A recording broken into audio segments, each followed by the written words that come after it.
So next, I'm going to welcome Fredrik Timor to join us. Fredrik is a digital fashion expert. He's the head of fashion innovation at the Swedish Fashion Council, and he's currently setting up a new innovation center specifically for sustainable fashion. He's going to be sharing a presentation with us looking at the how tech is helping the fashion sector move into a more sustainable sector. So, hello, Fredrik. Hello, and thank you. It was a very interesting presentation just by Alexander as well.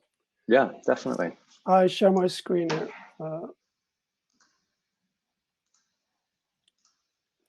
We got it. Great. Is it still working?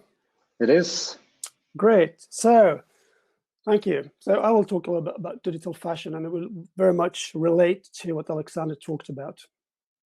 So let's start with talking about the state of fashion, because it's quite interesting, because that's kind of main part of the problem. It's one of the biggest industries in the world, and I think it's worth estimated around $2.5 to $3 trillion in 2018, which makes it a gigantic business, of course.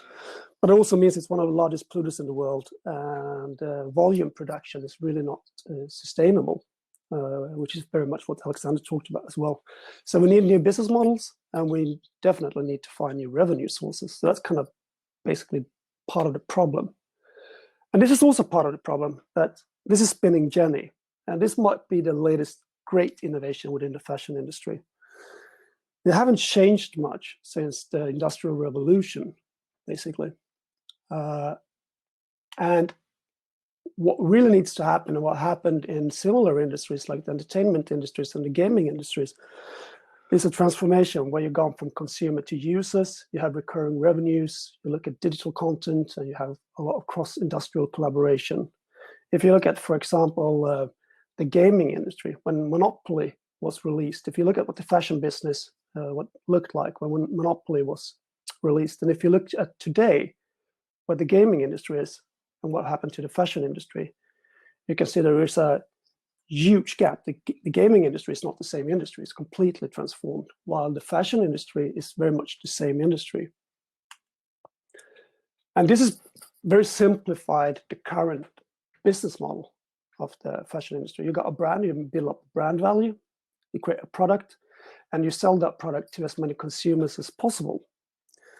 And that means basically when you go into an economic catastrophe like the coronavirus that's happening right now, is that when you can't sell the product, well, you have no revenue at all. It's a stop. And what needs to happen is that we need to go into different business models. And if you take subscriptions and the access economy that Alexander talked about, which really is what most fashion industry companies are looking at the moment, then you need users, because that's user-based. And that means content, because users are very much content-driven. So the fashion industry needs to be a content-driven business. And what I mean with that is, if you look at the gaming industry, and if you look at the entertainment industry, they're driven by content. So Call of Duty, the game Call of Duty, is more well-known than Activision, the company that actually created, or Game of Thrones is more known than HBO. Maybe not even the people know that it's HBO that are the provider. So content drives users, and users are the one that you convert into subscription. And that also means that you got more revenue sources, you got recurring revenue.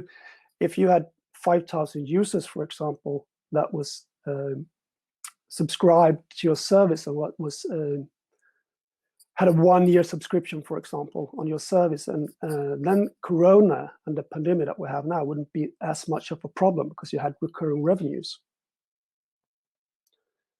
And when this change happened, this digitalization, it also means that it opened up for completely new fashion players. The telecom companies, for example. When we need to send information peer-to-peer with people, then the telecom industry is really interested. And when you have this digital layer, Ericsson, super interested. We've got edge computing, we've got real-time gaming, so the gaming industry. the entertainment industry, even the car industry is interested. This could be new fashion players. So we have a completely different types of industry. I mean, this is actually already happening. A lot of people are talking about at the moment, talking about virtual clothes, for example, and that there might be money in virtual clothes. I would argue that Fortnite is the biggest fashion house at the moment. They have $2 billion in revenue in last year, for almost $2 billion. And all they sell is identity and clothes. That's the only thing that they sell. The game is free to play. And if you buy an outfit, you won't get better in the game. Doesn't change anything. It's just ID. So this transformation is happening as we speak. It's just that we don't identify it as fashion at the moment. So there's a lot of money and new revenue streams in this digitalization. It's the same thing if you're talking about subscription services and if you're talking about the access to subscriptions. What happened, for example, if Netflix attaches a subscription model for clothes to a TV series? You're very emotionally connected to, for example, Sabrina the Teenage Witch. And if you're paying whatever you pay per month to access and have 4 garments at home, and you can immediately, when you watch a show, click the Sabrina dress and you get it. It's access. It's what Alexander talked about as well. But when you can load or enhance that clothing with the content that you're emotionally connected to, then it becomes a very, very, very strong content driver for the service itself. And people might not even think about that they're actually accessing or renting clothes because they get what they want. It's the access part of it. So what we are looking at, and one of the things, this is a project that we are driving at the moment, because at the moment we're really looking at this consumer to user, like what type of content can we do and what type of apps can we do to help brands right now to transform from a consumer-centric to a user-centric. So we're working with a company that creates leather jacket. And when we started working with them, it doesn't really felt like a good product going into 2020, talking about sustainability and leather. But then we figured out that moose leather was something that was thrown away. So we started working with this brand and we added NFC tags to the garments. And we realized that all the moose that are shot in Sweden, you can get all the information of where it's shot, what time, even the age of the moose, etc. So we put an NFC tag into the garments itself, and you can scan the jacket and you can get information about your exact jacket and where it was shot, which moose it was. So you can make a pre-order before the hunting. And when your jacket is shot, you get a message that your jacket is shot. And this is, of course, transparency. It's also about storytelling and get the story around the jacket itself. And once you have this first step, then it's quite easy to transform into a subscription service as a repair service and add new business model on top of it. And this is other products that we've been doing with Fashion Institute of Technology in New York, where we took a Swedish brand called POC, where we produced more complex fashion tech projects, where we added, this is a bag where I got printed lights on it. And you have 2 different apps. One is a voice controlled app where you say left and right, and it blinks left and right. And the reason is that you shouldn't let go of your steering handle when you're bicycling for safety reasons. And the other app there was haptic feedback in the shoulders in the straps. And you got a navigation app that actually told you to turn left or right for the same reason, safety reason.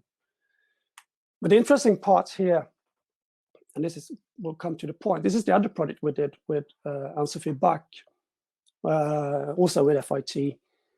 We created good vibration panties and self-love gloves. Basically, masturbation gloves. So quite provoking project. But the interesting part, I mean, it was gloves with haptic feedback. It could have been a communication glove.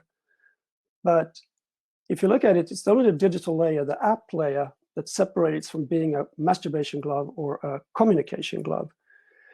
And this was also the commercial success of these 2 projects. This was the one that ended up on New York Fashion Week. All the celebrities were all over this project.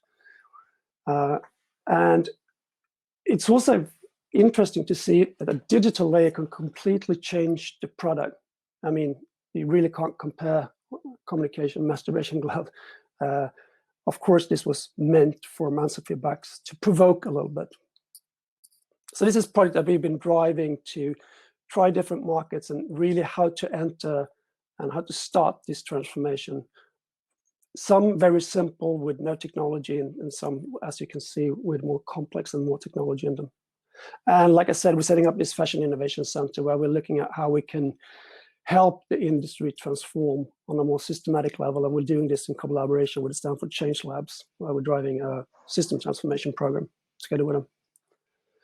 So thanks a lot. And this was everything from me. All right. Thank you, Fredrik. That was a really interesting presentation, and thanks for getting the subjects of masturbation and moose into the same presentation. I think that was quite good, right? It definitely was. But yeah, some really interesting things there. Thank you. I'll move us on to our next speaker now, which is Caroline von Post. Caroline is a biologist and sustainable fashion expert. And she's been involved in many sustainable projects over the years, very valuable ones as well. And most recently, she's been running Stormy Poodle.